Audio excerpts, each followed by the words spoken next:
When you're better and getting real heavy, and when I'm trouble getting your way, and when you try and it's so disappointed, and when okay, I made your hand turn gray.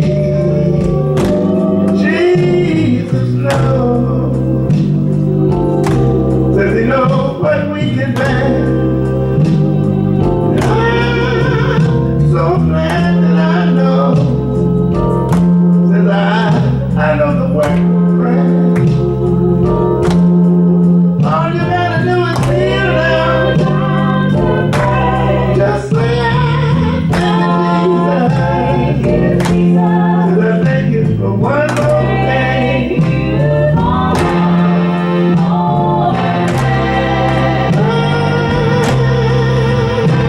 Says the sun is going down. Yes, it is. And I know the moon is slowly, slowly getting away. It seems like it's wrong. Does it bring us closer to the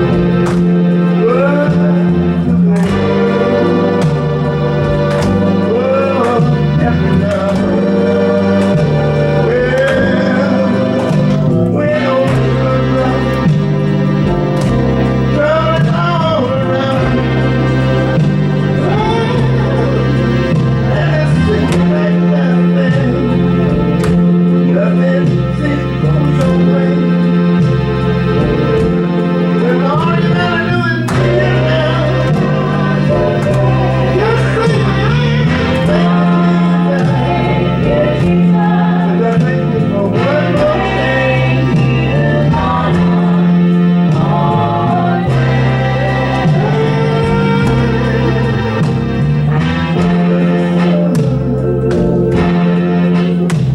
Slowly, slowly drifting away.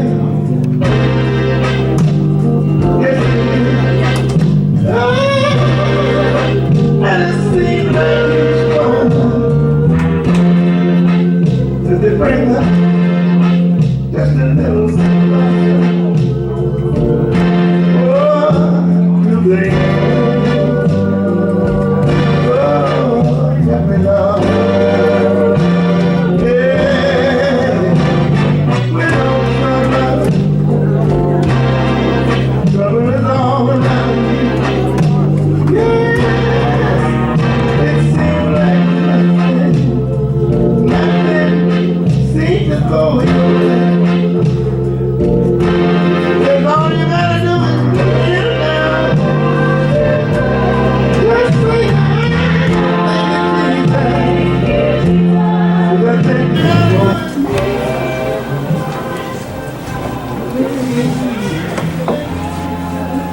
Everybody here knows our Maples on the started. And I just want to thank you so much for coming to help celebrate my mother's life. She was a wonderful, giving person. You know, she loved everybody. I got a little bit of that.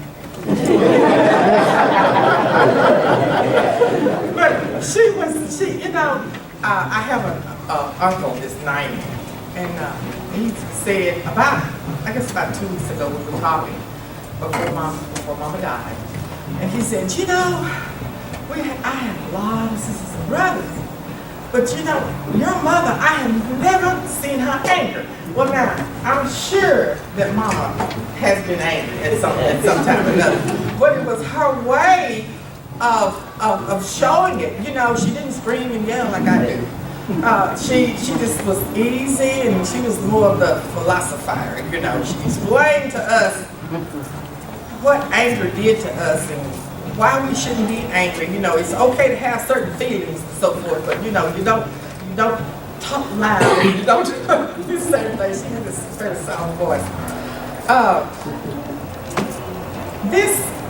I felt like it's what we needed to do to give the folk who cared and loved my mom an opportunity to express what they felt about her at this time. During the funeral service, we will follow the program. It's going to be tomorrow at 2 p.m. And there will only be one poem, and there will be no resolutions or expressions at all.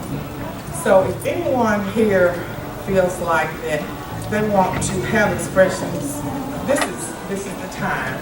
And feel free, it doesn't have to be exactly like anybody else wants it. It's just what you want to say about my mom. And you don't have to talk a long time if you don't want to. And if you have to leave, we understand.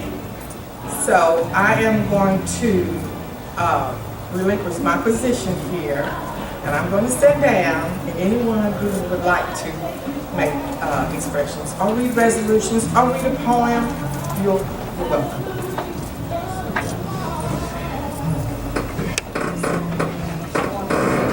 Okay.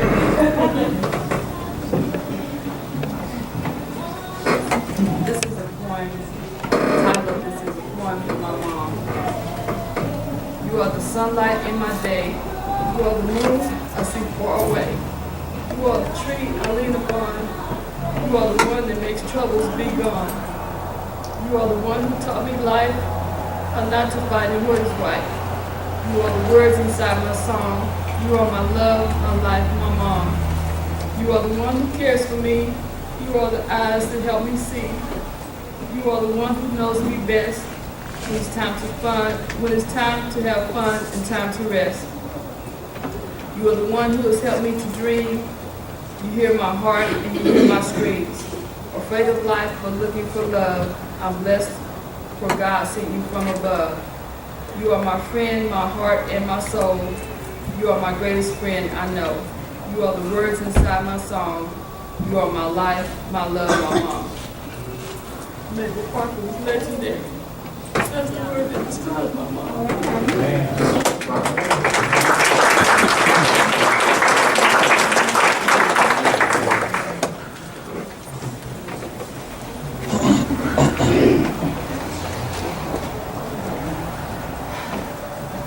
Joyce told me that I could do this. I said, Joyce, I want to say something for Aunt May, but I can't do it. I don't think I'm gonna make it. She says, you can. You can do it. Just think about Mom. And that's what I'm going to try to do, to express to you how I felt about my Aunt May. And by the way, I had to write it down to keep from straying all over the place with stories about Aunt May. One of my earliest memories of Aunt May is her in her West Dallas apartment doing some lady's hair in her kitchen. She was babysitting me. I don't know where Bob, Marquita, Bo, or Polly, or even my own siblings were. But I was there with her boiling a pot of something, watching her do that lady's hair. I'm not surprised that my mind takes me back that far to Grand Prairie. During those days, Aunt May's 4 and Bladene's 4 were more like siblings than first cousins. We were always at her house, we more than they. Somewhere the 4 of us, their 4 older kids, were always together. Even when Aunt May moved back to Calder, we were always coming to her house. So when our mother got sick, the 4 of us still didn't know what to do, but go back to Aunt May's.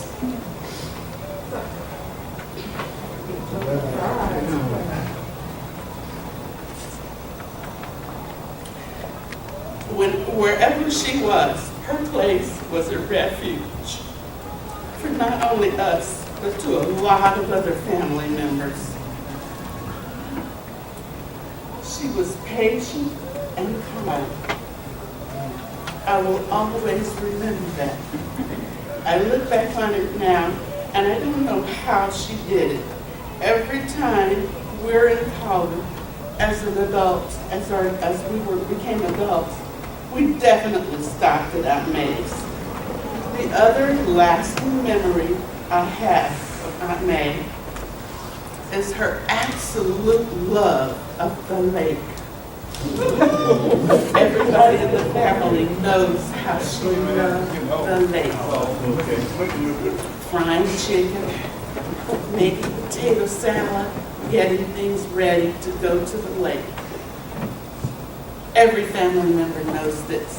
I could spend the rest of my time here tonight talking about memories of Aunt May, but I'll leave you with this. As long as I can remember, she drank Dr. Pepper for her indigestion. And as an adult, I have the same ailment she has. It became mine that I was supposed to. The doctor says I shouldn't do it, but it worked for her, and it works for me. I'm going to miss her. We love Aunt May.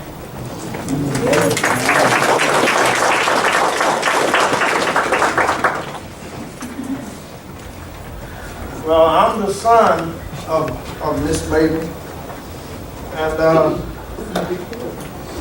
And, you know, Mama taught me so many things.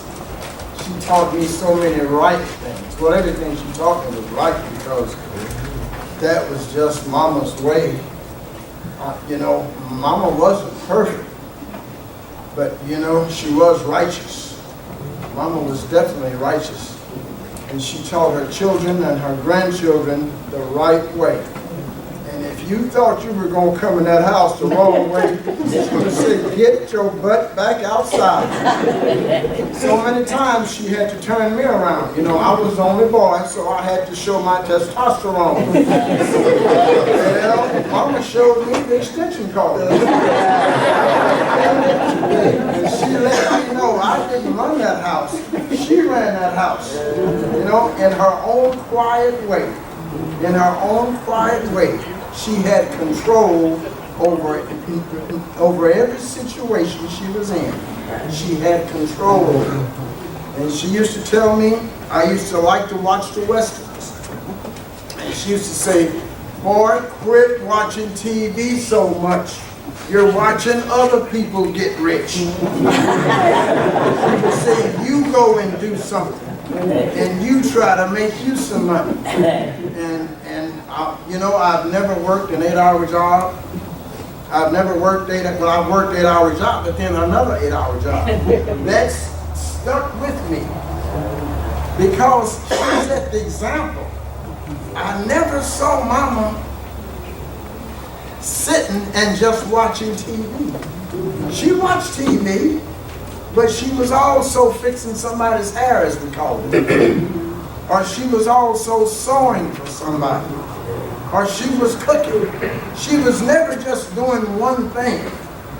And so I learned by watching her to be productive in life. You know, anybody can just exist. All you gotta do is wake up and stand on the corner with a dog on the sun. And you can exist. But she taught me to live, be productive. If I am to be in a society, be a productive member of society. I haven't always had the thoughts I have today. You know, I strayed. I thought when I was in the club, I thought I was the man. Prim, baby.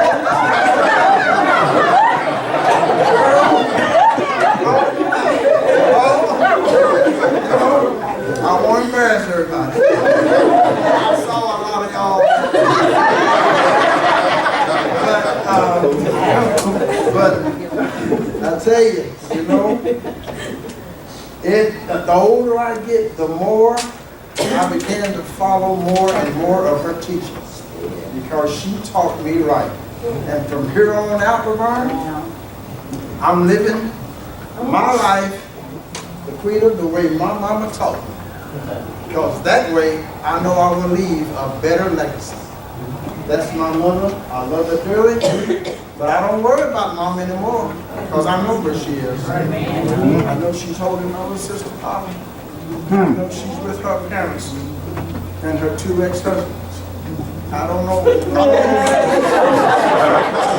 that's working out.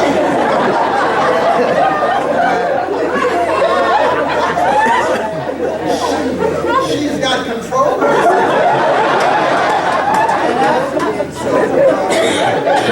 I'll sit down now.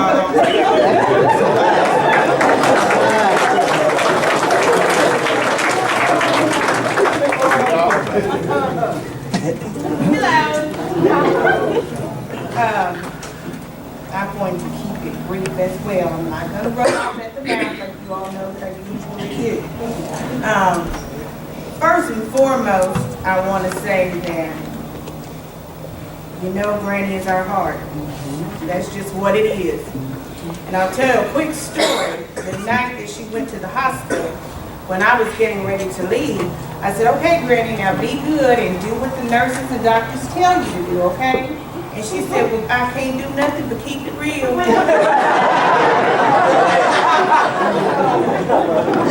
That's great. She can't do nothing but keep it real. But I just want to say that she has definitely been a positive influence in my life. I always say that I was blessed to have 2 mothers. I had my mama and I had my granny. And there are a lot of us, me and cousins, who we would not be here today if it weren't for Granny on her knees praying us through the midst of those storms. Even when she knew that we may not have been doing what was right. Not saying that I maybe I did, I don't remember. But she prayed us through that. She prayed us through that. And I know for a fact, and I know I have some cousins over here, I can have to raise your hands, but that's how we're still here today, because Granny prayed us through that storm. Our many summers that we spent at Granny's house, Nicholas, David, Lamont, all those summers we spent in the backyard playing in the dirt. Kids nowadays don't understand that concept of going outside and playing and getting a drink from the water hose and just having a good time outside. We played all day and all evening outside without ever coming inside. One, because Granny told us not to dart that door. We found things to do to entertain ourselves outside. And that's just the kind of woman she was. I posted on Facebook once about her letting me play grocery store. She let me take all of the canned goods out of the cupboard and scan them on my cash register and bag them all up. And she paid and all that good stuff. And then I guess she put the cans back because I didn't. But those were just the kind of things that she did for us to entertain us and to keep us going. That's all I'm going to say, but I do have something for someone else. From Wayne and Barbara Wigger. Just a memory away. I'm no longer by your side, but there's no need to weep. I've left sweet recollections I'm hoping you will keep. Don't let your heart be heavy or burdened down with care. All the times we've loved and laughed are moments we still share. Eternal joy and happiness stay in our hearts, forever strengthening our special bond that even death can't sever. Now is the time to journey on and let your faith be strong, for I'm in a better place. I'm home where I belong. So if sadness finds you as evening hides the day, don't despair, for I am here, just a memory away, a memory of May McCarthy. And then I have a resolution. I have fought a good fight. I have finished my course. I have kept the faith.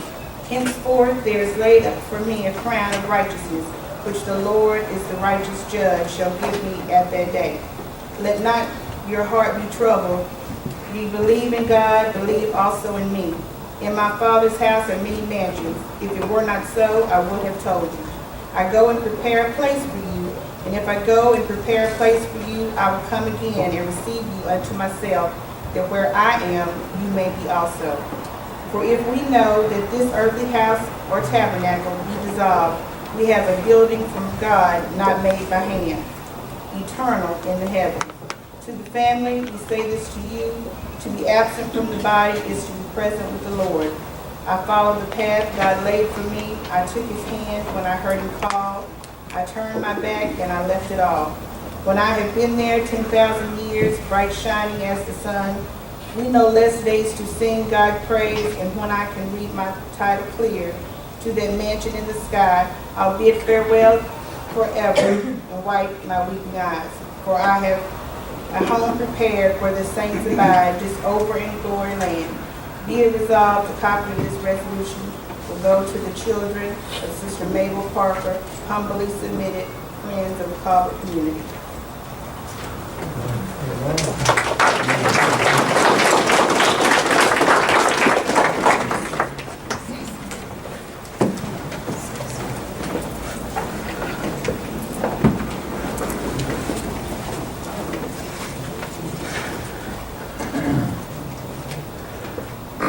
Giving honor to God, I must say Randolph White family, because I'm representing the Randolph family. Now, I'll explain that in a minute. To all my friends and visitors, all of you who loved our cousin Mabel, who was more like an aunt. In fact, all of the Albertine Randolph White siblings are more like aunts as opposed to cousins. But let me briefly explain that I am Nancy Lynn Davis. My mom is Nancy Randolph Davis, who is the first cousin to Cousin Mabel and all of her siblings. My grandfather, Napoleon Randolph, known as Uncle Nay, was a brother to the matriarch. You know that Cousin Mabel was the matriarch, but the matriarch, Albertine Randolph White, my grandfather, the patriarch, one of them, set the stage for the family bond that continues. Cousin Mabel and her siblings always treated the Napoleon Randolph children as if they were brothers and sisters. My grandfather worked for the railroad, and one of his objectives was to ensure that his children bonded with his siblings' children. That was very, very important, because post-slavery, Papa Randolph would always say that if we don't have anything, we've got to maintain our family bond. So as a child, my mother would ensure, let me just say this, my grandmother and my grandfather met in Colbert, Oklahoma, back in the early 1900s, coming from Texas. And so Colbert was I say Colbert, I better say it like you all say Colbert, right? Is that correct? Colbert was the nexus for our family on both sides, because my grandmother came from Yoakum, Texas, and my grandfather and family came from Marlin, Texas. I know because of Marcella is one of the historians, so I hope I'm telling it correctly. But through that family bond, my mother made sure that we came down to see those on the Love side, Alifair Love, what was her last name? Alifair Hilliard Love, and then the White family. We called them Randolph Whites, because my mother always had to stick that in. But that we would come to see them and know our cousins and know who they are. So they're much closer than second or third cousins to me. Some of them, Tina's just like a sister. She came and stayed in Oklahoma City for a while. So did Sharon Kay. But Denise and Marcella's children, we knew them from a very young age. But Barbara Ann and Polly and Bojingo, oh, I would say if you weren't my cousin, God and of course Marquita, we were so close. And anytime we came to Colbert, everybody opened their home, but somehow we ended up at Cousin Mabel's house. She made us comfortable to just lay on the floor, had plenty of food, because that was the Randolph tradition. You make sure you feed your people. She would just make us feel like if I have it, you have it. When there was death in family, when my father passed, when anyone in the family in Oklahoma City passed, Cousin Mabel was there.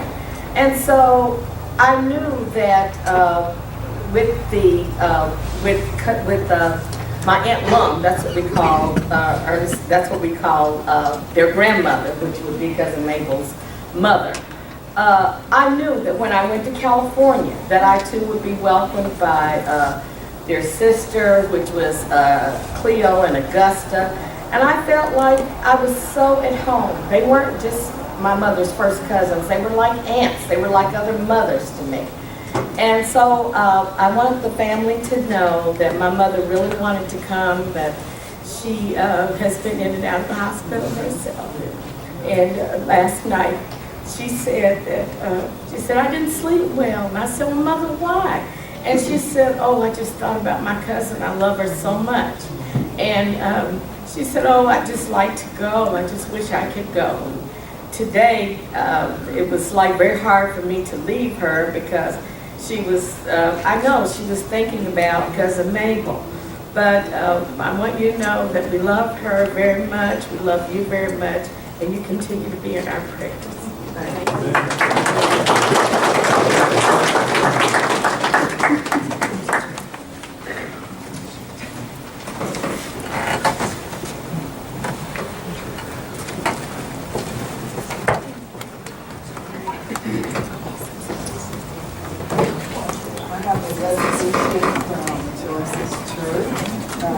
New Hope Christian Church says, no matter what your trials are or how high your mountain seems, the Lord is there to see you through. He'll go to all extreme. So if your cross seems hard to bear and you know not what to do, the one who loves you most of all will be there to see you through. We, the members of New Hope Christian Church Fellowship, want all the family of Mrs. Mabel Florence Parker to know that our hearts are with you as we gather to celebrate the life of a precious and heroic woman of faith who loved the Lord. To Nala Joyce Parker, who is a very active member, participant, and willing work for Christ at NHCCF, you hold a very special place in our hearts. Our prayers are with you and your entire family, and we offer each of you our deepest condolences. Whereas Mrs. Mabel Parker, known to most of the community as Miss Mabel, has lived a blessed life all of 95 years. She loved her family with a gentle yet stern combination and was a very independent and hardworking person who instilled in her family to follow her example. She has impacted the lives of so many people, including my own, and on this day, at this time, Nyla, we commend you and your family to God. Our faith tells us that God is showering His blessings on you at this very moment. May He comfort you as only He can. For in His words it says, blessed are they that mourn, for they shall be comforted. Matthew 5, verses 4. We pray you will find peace and comfort in these words, and that God will give you strength and enriched courage to press on. Whereas, not only is this a loss of a devoted mother, sister, aunt, grandmother, a great-grandmother, a great-great-grandmother, but also a close friend to many. Mrs. Mabel was a woman who had the beauty of God's presence shining upon her face every time you saw her, and through her hands His grace was extended. Through her heart His love was expressed. She was always available to share her wisdom and encouraging word, a delicious meal and or dessert, and most interesting family and community stories. Her marvelous stories could capture your attention for hours, and never did she boast of her own historic and personal accolades.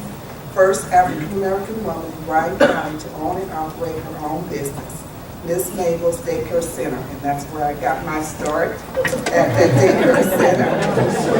Bryan County Agricultural Association volunteer and the first African-American from Harvard to be selected as a representative for the state of Oklahoma in Washington, D.C. Whereas the passing of Miss Mabel Parker is heaven's gain, there is a human tie that has been broken which bleeds deep in the heart. But be encouraged and consoled in the words of Jesus who said, I will never leave you nor forsake you, Matthew 13, verses 5. We know we cannot replace Mrs. Mabel Parker, but we will attempt to demonstrate her love for you. And when this week is over and family and friends have returned to their normal life, please remember, in case there's a time when you just need some cheer, in case there's a problem you would like us to hear, in case there's a favor you would like us to do, we're here if you need us to help you through. Therefore, be it resolved that a copy of this resolution be given to the family and a copy retained in New Hope Christian Church Fellowship. Humbly submitted on this 7th day of February 2015 by Deborah Turner Williams on behalf of the officers and members of the New Hope Christian Church Fellowship in Denison, Texas.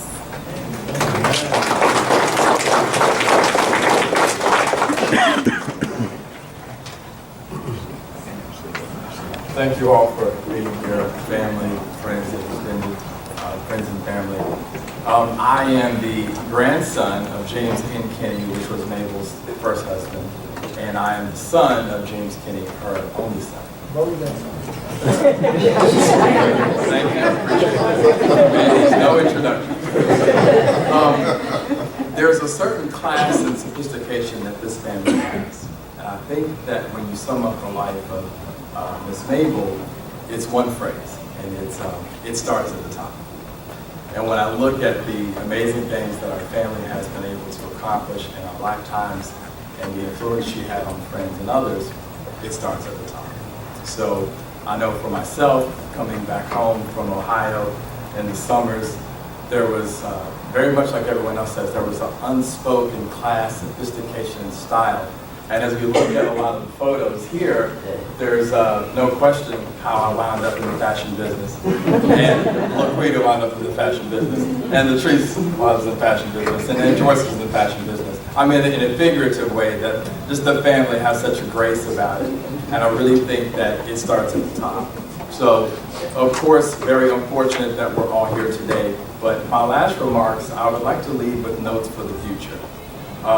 My grandmother would want us all to continue in the most prosperous way possible.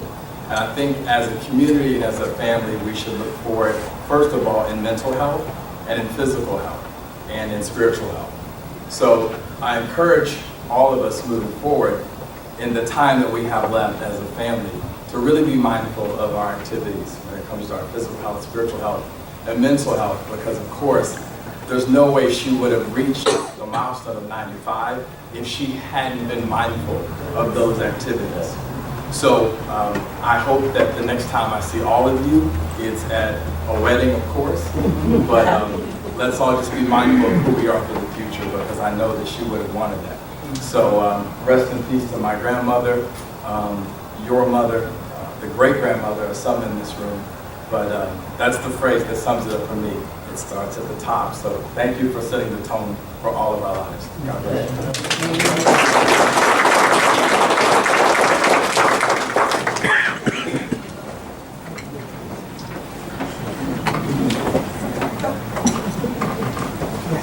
Good evening.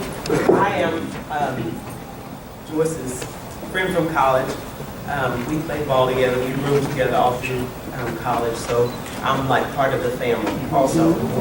And I have loved being part of the family as well. And you guys were talking about fashion, and when Joyce came to college, every time I turned around, she had on some new clothes that her mom made. I was like, your mom can sew like that? She had all kinds of clothes. So I totally understand that fashion sense. Joyce has asked me to read a poem called The Dash. She read it at my dad's funeral not long ago. And so I'm going to read it today because she asked me to. But before I start, I want you guys to know something's just not right. You know she just read a poem earlier, right? This is what her poem was. This is the font on her poem. This is the font on the poem that she has to read. That's just not right.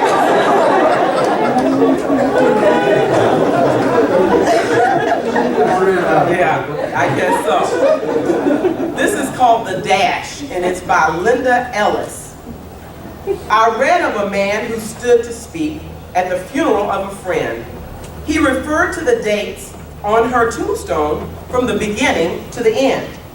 He noted that first came the date of her birth and spoke of the following date with tears. But he said what mattered most of all was the dash between those years. For that dash represents all the time that she spent alive on earth. And now only those who loved her know what that little line is worth. For it matters not how much we own, the cars, the house, the cash. What matters is how we live and love and how we spend our dash. So think about this long and hard. Are there things you'd like to change? For you never know how much time is left that can still be rearranged. If we could just slow down enough to consider what's true and real, and always try to understand the way other people feel, and be less quick to anger, and show appreciation more, and love the people in our lives like we've never loved before. If we treat each other with respect, and more often wear a smile, remembering that this special dash might only last a little while. So when your eulogy is being read with your life's actions to rehash, would you be proud of the things they say about how you spent your dash? And I think we can all agree that Mother Parker would be very proud of what you guys have said about her dash. Thank you.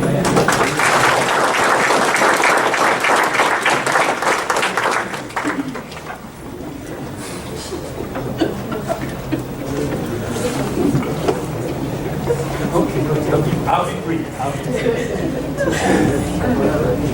I'm Gerald Jordan. I'm Blaney Jordan's son, and Aunt Mabel was my second mom too. As all of us will tell you about her being our mom. Because this lady right here, she was kind of like a pillar for everyone in this community. It didn't matter whether you were her son, her nephew, a family friend, or whoever you were. If you needed some help, if you could just make it to Aunt Mabel's house, then you had refuge. You had food to eat, you had a place to stay, you had whatever it was you needed. I want to tell you a little story about me personally. There was a time when I had come back to Colbert on the Greyhound bus, and the bus driver let me off up at the viaduct. This was at 12 o'clock at night. I didn't have nowhere to go. I didn't have no food to eat. This is a true story. I'm just telling you this from my heart. I want you to understand what kind of lady she was. But as I was walking down that dark street, I was thinking to myself, where can I go? What can I do? And the only thing that I kept thinking was, if I can just make it to Aunt Mabel's house. I was scared of the dark. I was scared of the coyotes and the dogs and the rats. But I just kept walking until I got to Aunt Mabel's house. Now this is late at night. I knocked on the door, and Aunt Mabel come to the door, and she said, "Boy, come on in this house. What are you doing out so late?" Now, I'm here to give props to her, because that's the kind of love, the kind of person she was. And I believe when I got here on the plane 2 nights ago, it was 30 degrees outside. And I believe that the man upstairs said, I want a nice sunshiny day. I want everybody who wants to come and say their blessings. And when y'all get ready to put her away, I want a nice sunny day. So the newsman said it's going to be 70 degrees. So that's the kind of juice that I think she got.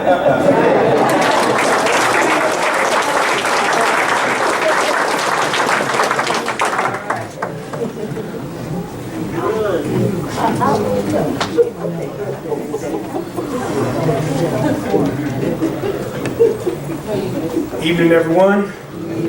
I like the fact that there are no microphones because I don't need one. I'm very loud. You can ask Aunt May. All right, Matt, go ahead. Thank you. Like I said, my name is Matthew, or as Aunt May used to call me, Matthew, get back here. Matthew, sit down. And I met her actually through another great woman, Nyla Parker. She found her way to Georgia. And then her mom found her way to her. And she came over to the house, and there was something going on. There's always something going on at my mom's house. We're still waiting. And Aunt May said, Matthew, go grab the shovel. I had no clue why. I was a kid. But for some reason, I knew, go get a shovel. And so I did. And what she brought was a way to just calm nerves, still waters, and quell any storm that ever came my way. She put my hands to work. She made me dig up dirt so my mom could have a garden that she never tended. And to this day, that is how I do it. If I can't get it right, if I can't think, if I can't take it, I put my hands to work. I've built boxes, I've built cabinets, I've reconstructed trucks that don't run, but they look good. But she put in me the belief, the power, and the knowledge of moving forward. Life is not a plateau. It is a mountain. You cannot see the top, and it never breaks off till you're done. Now, I know that woman's got one heck of a mountain. A legacy behind her that cannot be matched by, can only be matched by very few people. I can see it on that side, and I can see it over here. And I'm long-winded. There's a lot of things banging around in my head. But if there's one thing about death that I'll always carry with me, it's one phrase. It's from one of my favorite movies. It goes, heroes get remembered, but legends never die. Follow your heart, and you could never go wrong. My heart led me here. I've only been on my job for 3 weeks, and I turned around and said, I gotta go. Because of this woman right here.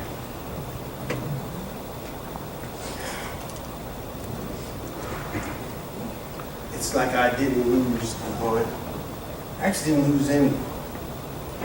A silent supporter, always praying. And if there's one thing, I'll leave you with this phrase she said to me every time she saw me. She would just reach over and say, ooh, Matthew, if I could just take some of that and put it on.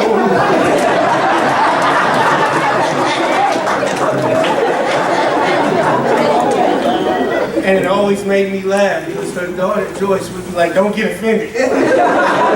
She's not calling you fat. I'm fabulous. I'm getting fat.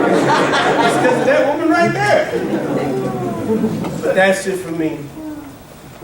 That's really all I got to say. Like I said, my brain goes everywhere.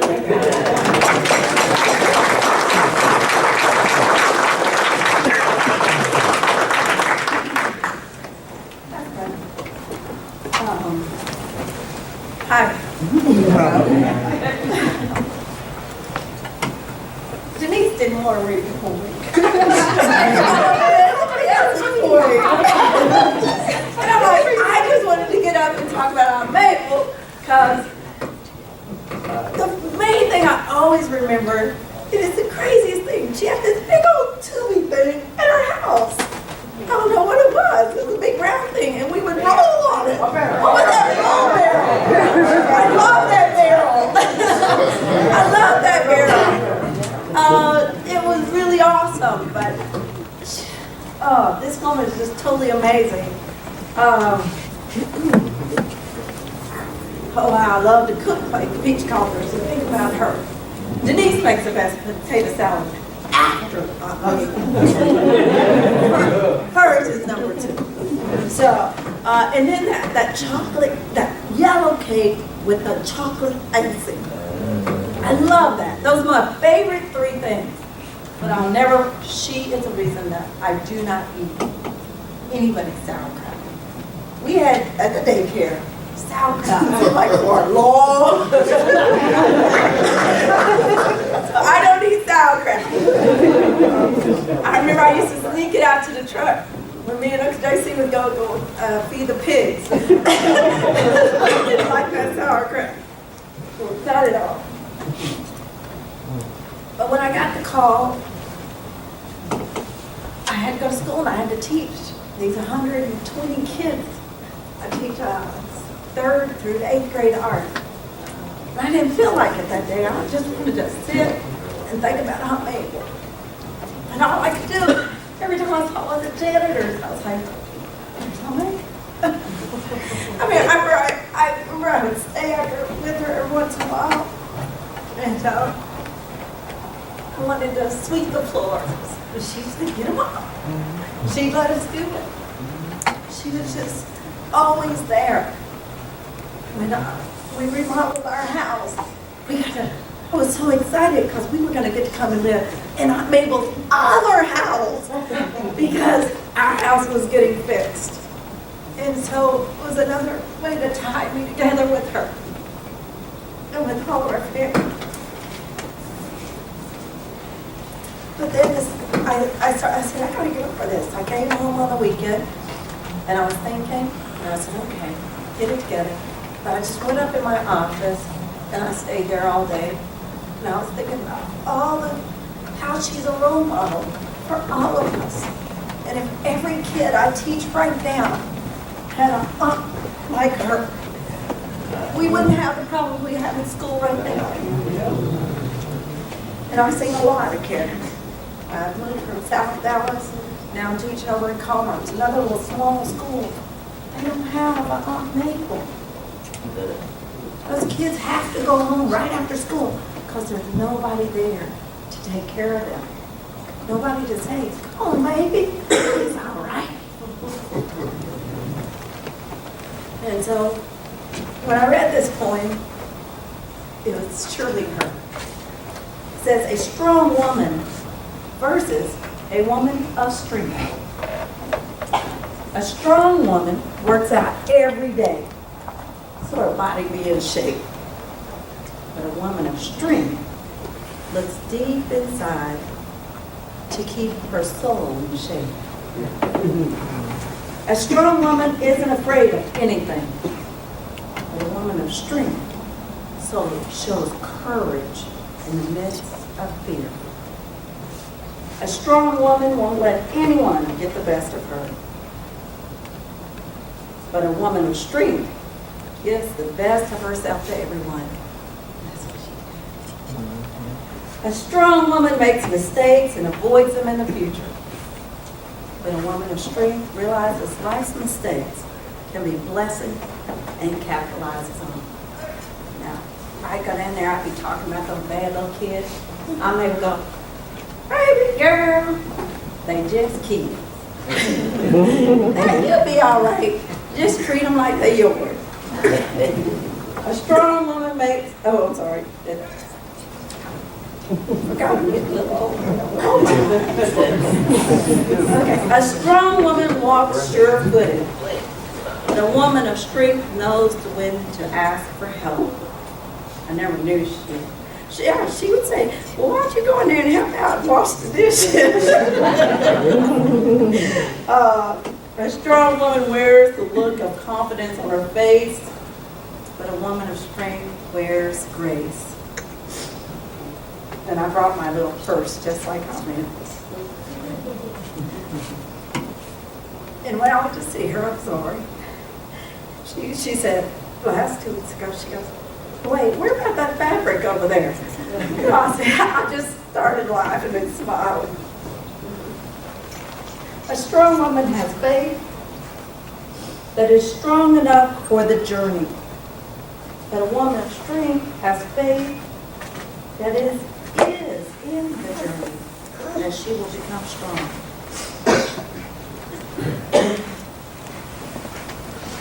Fast forward.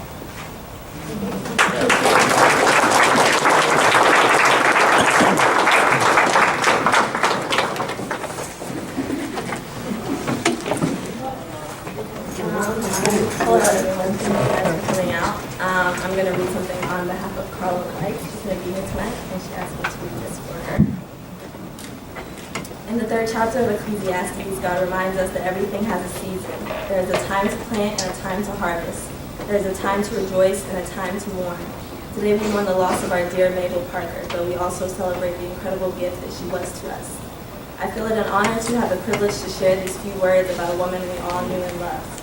Today is my chance to publicly thank her for being a role model to me. After the death of my mother when I was 12 years old, I found myself staying at Aunt Mabel's house on more than a few occasions.